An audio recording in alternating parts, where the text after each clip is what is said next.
The kettle whistled, its high-pitched scream cutting through the morning stillness of my kitchen. I shuffled over to pour myself a cup of coffee, the rich aroma tantalizing in familiarity yet somehow foreign today. There, nestled amidst the usual clutter of bills and old newspapers, I spotted it, a letter yellowed and faded at the edges.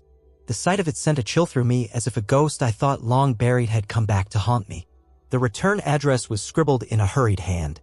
My heart raced as I recognized the name, Pete. My mind scrambled back to those grim days at the factory when we parted ways under a storm that felt as unyielding as a winter's frost. We were young men once, fueled by ambition and righteousness, and then one fateful choice had shattered it all. I sank into the worn-out chair at my kitchen table, memories flooding back like an inescapable tide. Pete had trusted me, and I'd failed him during the union dispute. I sold out our friendship to climb higher in a system that chewed us up and spit us out, hoping to secure my own future. Now, after all these years, that betrayal hung in the air between us like an unspoken word, something that had suffocated whatever remained of our friendship.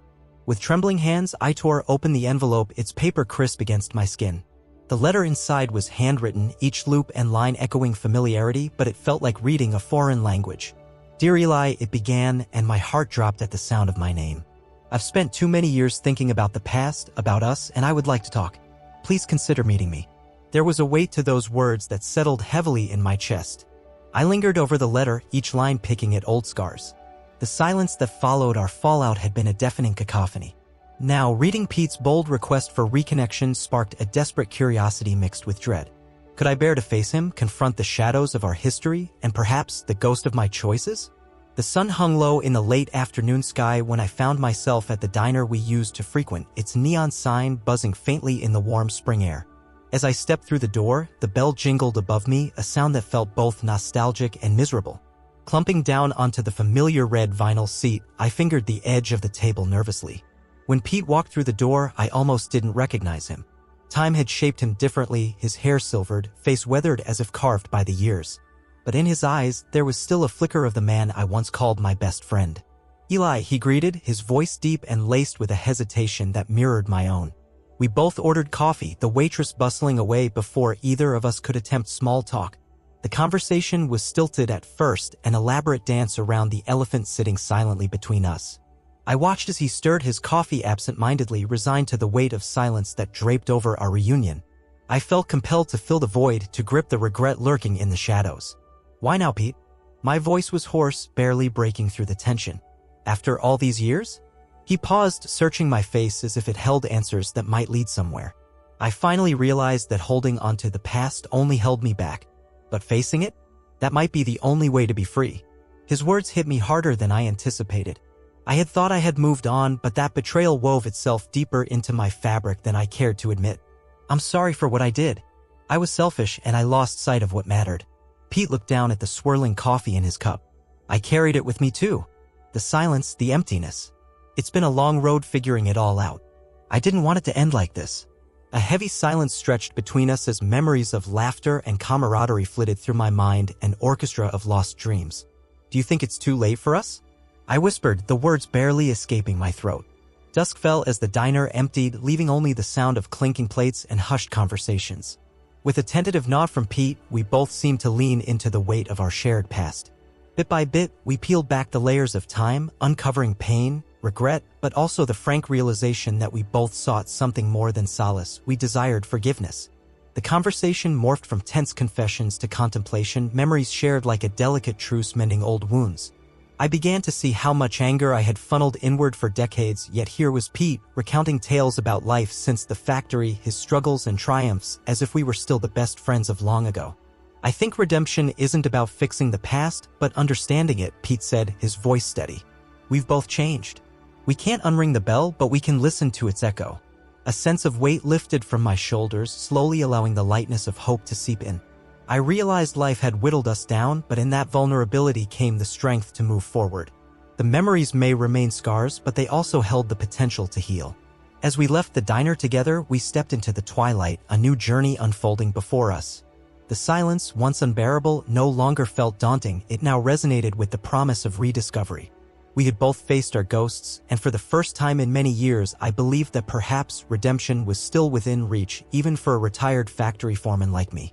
Together, we embarked on a tentative path toward reconciliation, two old friends willing to wrestle with the past while stepping toward an uncertain future, one echo at a time. Weeks passed since our meet-up at the diner, and I found myself thinking of Pete more often than I anticipated. Each day, mundane as they were, seemed to awaken further depth in my reflections. The factory, once a bustling hive of noise and industry, now lay a ghost town in my mind, cloaked by the memories of laughter and the hum of camaraderie forged in labor. I decided to seek out a local union meeting, something I had long avoided. Being among old faces rekindled memories I had buried. The regulars greeted me like I had been missed, their familiarity bringing comfort yet rekindling the weight of remorse. As I took my seat, I looked to the front, where a younger man spoke passionately about the challenges workers face today. The world had changed, but the struggle remained the same. In the midst of their discussion, I caught sight of a framed photo hanging on the wall, a group shot of the union members from our time. There was Pete, his youthful grin brightening the frame. Staring at that picture, I felt a profound pang of guilt wash over me. It wasn't just a betrayal of him, it was a betrayal of all we stood for. During the discussion's recess, I approached a few old colleagues. Their warmth enveloped me momentarily, yet the shadows of the past lingered during every exchange. I opened up about my thoughts on seeking redemption for the betrayals and realizing how intertwined they were with our collective struggle. Redemption isn't just personal, Eli, one of them, Gary, said, his voice gravelly with age. It's about community. You can't just pin it on one man. We all have our moments where we falter, and it's how we rise together that counts. As I drove home that night, I felt a sense of awakening. Maybe it wasn't just about my desire for redemption, it was about finding a way to contribute again, to balance the scales through collective action. I reached out to Pete again, inviting him for coffee once more. This time, it was at the Union Hall after their meeting. I needed to share my realization and strengthen the bridge between us. When he arrived, there was an unspoken understanding that permeated my thoughts. While we sipped our coffee, I shared my experience of the meeting, the warmth from our colleagues, and how my heart was beginning to mend as I unraveled our shared history. It's not just about us, is it? It's about the community we left behind when we lost touch. His expression softened and the edges of his mouth turned up into a slight smile. I believe we can still be part of that community, Eli. Maybe we can help reignite something that has dimmed around here. What began as cautious dialogue transitioned into brainstorming sessions. We envisioned organizing efforts to rekindle the spirit of solidarity that once thrived. From community workshops to inviting younger members to hear the stories of the past, we set goals to reconnect with what we so deeply cherished. Each meeting developed momentum and it illuminated a path I hadn't anticipated. It was no longer just about atoning for a betrayal, it was breathing life into a legacy we had allowed to fade.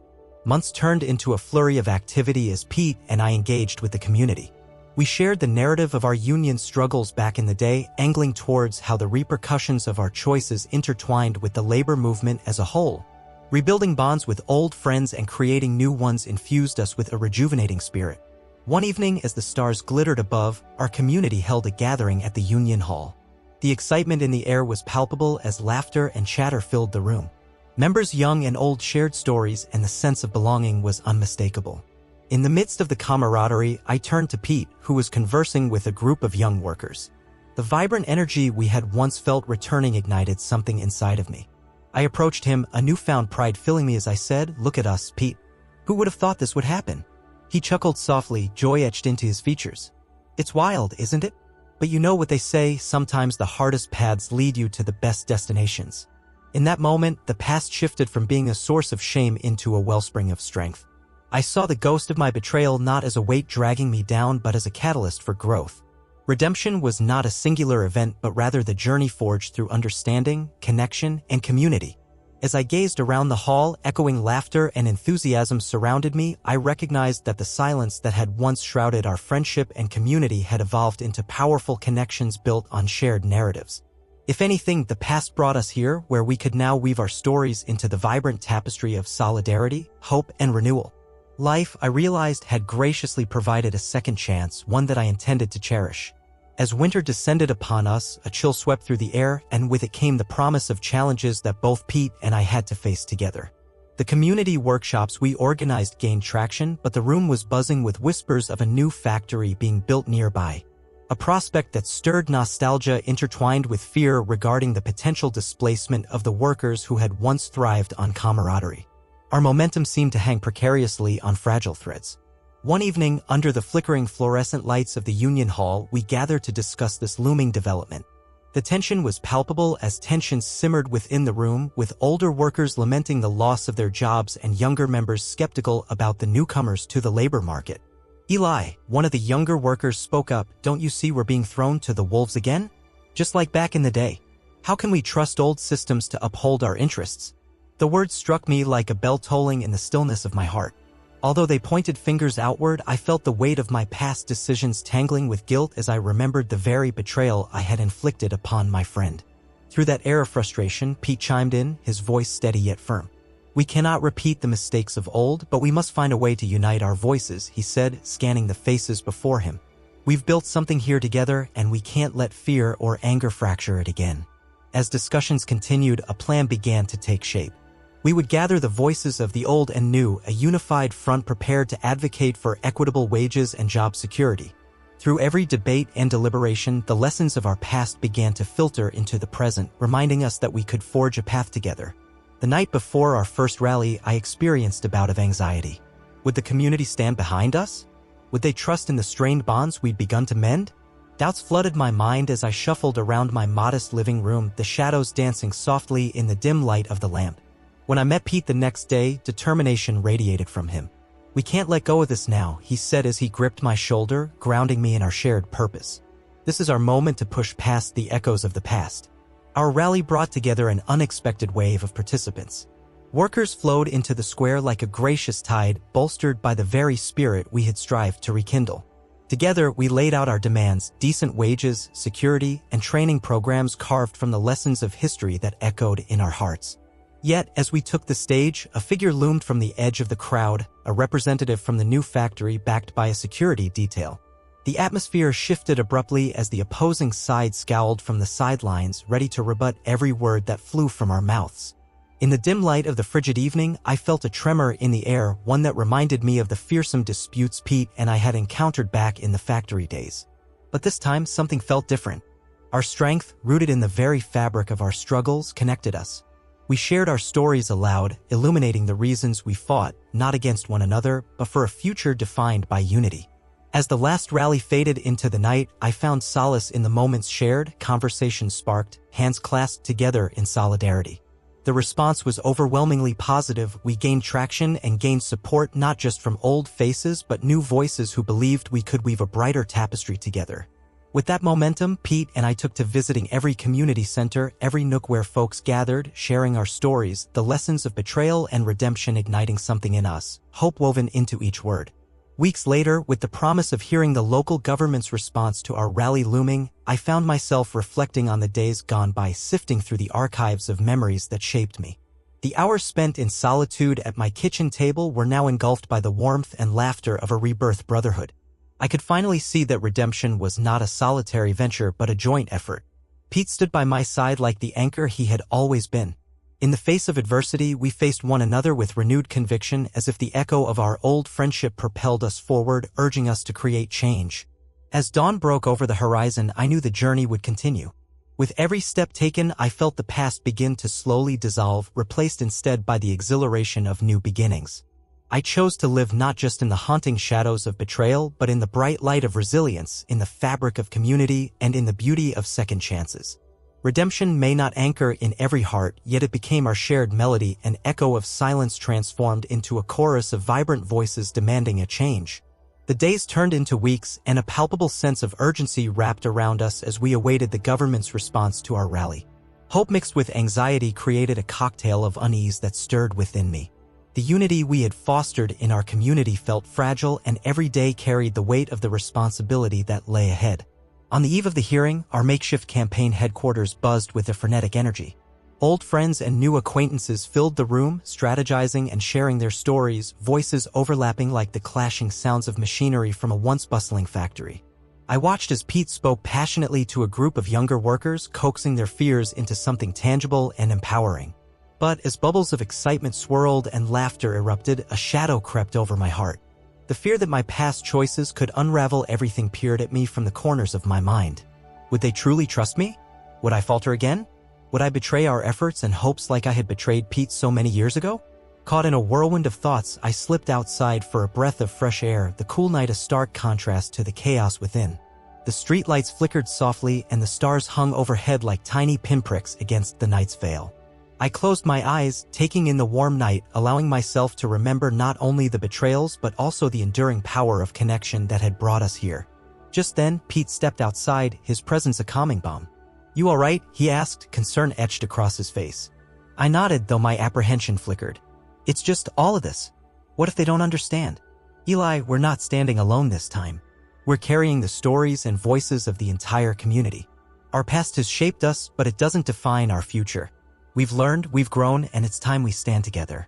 His words echoed in my heart, stirring the realization that redemption was never about erasing the past but transforming it into a powerful force for good. I turned to Pete, gratitude swelling within me as I said, "Thank you for believing in this, in me." The hearing dawned, bringing with it an electric tension that coursed through our bodies. With our makeshift banners in hand, we gathered outside the government building like a colorful chorus, armed not only with pleas for justice but with the stories of our lives. Each banner carried letters depicting scars of betrayal, hopes of redemption, and a spirit of resilience that echoed in the very fabric of our being. As we entered the building, the atmosphere thickened. Our collective voices filled the hall, creating a tapestry of narratives that traced back to the struggles of our fathers and grandfathers, warm with hard-fought lessons, yet chill with the memories of sacrifices made. When our turn came, I stood at the podium alongside Pete, my heart racing beneath the weight of shared history and collective hope. It was my turn to speak, and I felt the gravity of my past pooling in my throat. I opened my mouth and outpoured the words that had once been buried beneath years of shame and silence. I am Eli Trenton, a retired factory foreman. Once I weighed my ambitions against the bonds of friendship and I chose poorly. But today I stand here not just for myself, but for those I have wronged and for a community that has been resilient in the face of adversity. The applause rang in my ears, emboldening me. I spoke of us, a family forged through labor and camaraderie, urging for transparency, fairness, and unity in the face of the future. Pete's steadfast gaze met mine, lending strength as I continued to weave through our community's collective narrative, honoring the echoes of the past while demanding justice in the present. With our voices intertwining in passionate appeals, the room transformed. The government officials listened, their expressions shifting from skepticism to contemplation as we shared the essence of our collective struggle. We became a symphony of stories that swept through the room, resonating with everyone who had dared to listen. Days turned into restless weeks as the aftermath of the hearing settled. Yet our efforts didn't stop there. Pete, the young workers, and I continued our mission, rolling out initiatives that empowered our community to not only stand together but thrive together. As I found myself sitting once again at that same kitchen table, I glanced around at the cabinets filled with reminders of my past life, the small victories and large failures. Yet the atmosphere in my home brimmed with a newfound hope that bloomed like flowers in spring. The silence that had heralded betrayal had transformed into laughter and stories shared, reminding me that we had begun to etch our legacies anew. The echoes of my past morphed into a gentle reminder, a reminder that redemption isn't merely personal but intricately tied to the community we build. With Pete by my side and a legion of workers standing firm, we realized redemption was less about absolution and more about connection. Together, we forged a narrative that would ripple through generations to come, declaring that while shadows remained, we had chosen to emerge into the light. And as I took a sip of my coffee amongst the warmth of kinship and resilience, I knew this was not just the end of my journey, it was merely the beginning of a new legacy, born from the echoes of silence that had once threatened to consume me, now transformed into a vibrant chorus of hope. As spring blossomed, we continued to witness the fruits of our labors sprouting from seeds we had planted. The community began to shift, invigorated by the tide of change. We organized training programs for the younger workers, integrating our stories into their understanding of labor's history and sharpening their tools for the challenges ahead. Pete and I took a trip down memory lane, revisiting the very factory that had once been our battleground. When we arrived, the rusting skeleton was still recognizable yet marked by the years, a cracked facade draped with colorful murals illustrating the struggles that once took place there. The graffiti told tales of resilience, a testament to the strength of workers echoing through the ages. As we walked through the labyrinth of memories, I could feel a sense of healing wash over me. This journey had transformed not only my relationship with Pete, but my perception of our past missteps. We stood together in silence, two men standing boldly against the ghosts, ready to confront our history. "Do you remember this place?" I said, a slow smile creeping upon my face. Every corner of this factory has a story, Pete replied, his nostalgic gaze traversing the familiar sight. But what matters is how we choose to carry those stories forward. That day, we made a pact to safeguard our history, anchoring younger generations to the lessons of our struggles while preparing them for the future. Our connection with the past became intertwined with hope, creating momentum that set our spirit ablaze. As the weeks rolled into summer, the enthusiasm that once buoyed our community began to falter amidst growing concerns of gentrification. The new factory hadn't introduced the promised jobs. Instead, it alienated our workers and threatened our tightly knit community. Whispers of discontent echoed within our once unified front. One particular evening, the union hall seemed heavy with tension. Workers filled the seats, voices clashing as frustration piled atop fear. I tried to speak up, but the air crackled with discord, leaving little room for solidarity. "It's just like before," shouted a familiar face from the crowd, anger rippling across the room. "We were sold out once, and here we are again." Hurt flashed through me, realizing that anger would only serve to breed further division. I glanced at Pete, who nodded with understanding, urging me to step forward. "Listen, everyone," I said, cutting through the cacophony. "I know your fears are justified. I feel them every time I wake up. But if we let anger direct our paths, we risk losing everything we've fought to rebuild." Those words hung in the air, and one voice emerged from the crowd. "What do you suggest, Eli?" I took a deep breath. "We need to organize. This isn't just about one factory, it's about our community as a whole. We've grown strong, let's rise to the challenge together." In that moment, a few older members nodded, echoing sentiments of unity, and the current began to shift. Pete joined me, his unwavering spirit connecting us like once again. "Let's remind everyone how vital it is to come together. This is our home, and we define its future."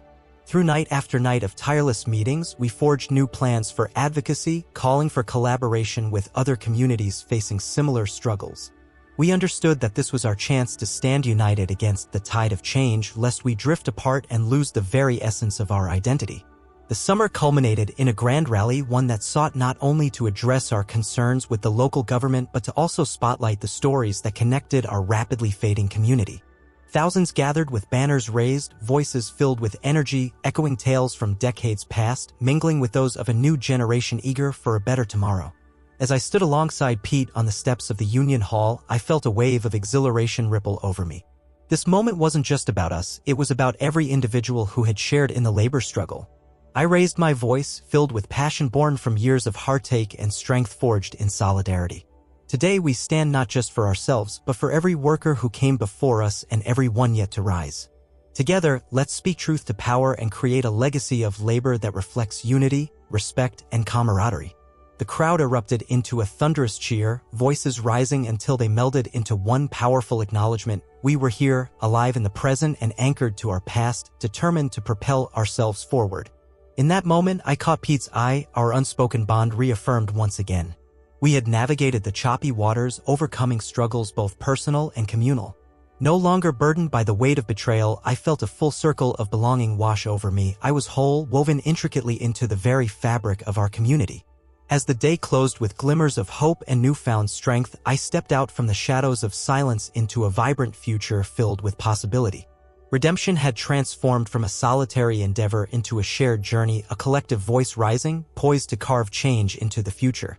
With unwavering faith in our community, we faced an unknown tomorrow together. The bonds of friendship and solidarity woven through years of labor found their strongest thread, and for the first time in a long while, I knew we would continue to echo through the annals of time. As autumn began to settle upon us, the once vibrant energy of summer's rally faded into the reality of ongoing struggles and unfulfilled promises. The new factory was operational, yet the conditions of work left much to be desired. The dreams we had fought for seemed stifled by the dust of compromise, as workers reported long hours, minimal pay, and safety concerns that echoed the very themes of our past. During what felt like our umpteenth community meeting, I could sense the frustration swirling like autumn leaves in a whirlwind. The Union Hall, once a place of hope, now felt heavy with desperation. I thought this new factory would give us a fair shot, someone lamented, a union member I had shared many stories with. Turns out we are just another cog in a machine that doesn't care about us. I knew that anger could serve as fuel, but it was also dangerous if not channeled effectively. I glanced at Pete, who nodded slightly, both of our expressions mirroring the concern that churned in the room. "We're facing a systemic challenge, and we need to rethink our approach," I suggested, grappling for solutions amid the tide of discontent. What if we partnered with small businesses nearby to create a cooperative? One that embodies our shared values and ensures fair labor practices. My suggestion met mixed reactions while others considered the hope it held. Co-op. Eli's voice echoed from the back. Could that really work for us? I felt Tucker, a younger worker who had become involved, rise.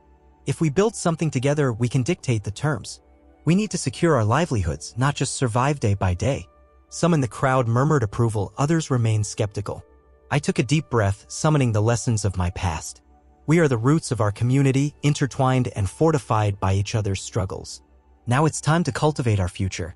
With embers of hope igniting, we vowed to launch a plan of action, researching co-op models, reaching out to local businesses that aligned with our vision, and organizing informational sessions to draw the community in. Months rolled forward and the co-op idea began to blossom into something tangible. We engaged with local entrepreneurs and skilled tradespeople ready to form alliances, each of us enriched by the stories of those who had fought for justice before us. We hosted workshops designed to empower our community members with skills not found in traditional factories and emphasized the importance of self-sustainability. Every success and setback braided our connections tighter. But as I stood one evening with Pete outside the Union Hall, I couldn't shake a lingering doubt. What if we fail? What if everything we've cultivated crumbles under pressure? Pete chuckled softly. Eli, we've already faced more together than most do in a lifetime. Bonds forged in the fires of struggle, those don't break easily. And remember, it's not about perfect outcomes but the process itself. His faith hung like a promise in the air, and despite my trepidation, I returned to the meeting with newfound resolve. At our next community forum, excitement bubbled as we shared our progress, how the co-op would not only create jobs but empower residents to make real choices about their futures. The tone shifted. Those skeptical faces became curious, some even cautiously optimistic. Can we really be independent? An older worker asked. Aren't we putting ourselves out on a limb? A hush settled upon the room before I stepped in. Yes, we are taking risks, I answered, but isn't every strong tree worth its roots? Together, we can catch the winds of uncertainty and rise above as one unit. We don't do this alone. As winter approached once again, our dreams began to take shape in a newly refurbished warehouse, an embodiment of our commitment and resilience. The opening of the co-op was not only a celebration of labor, it was a reclamation of power we had long been denied. The day dawned bright, with colorful banners draped across the front, welcoming friends, family, and neighbors. They filled the space ready to share.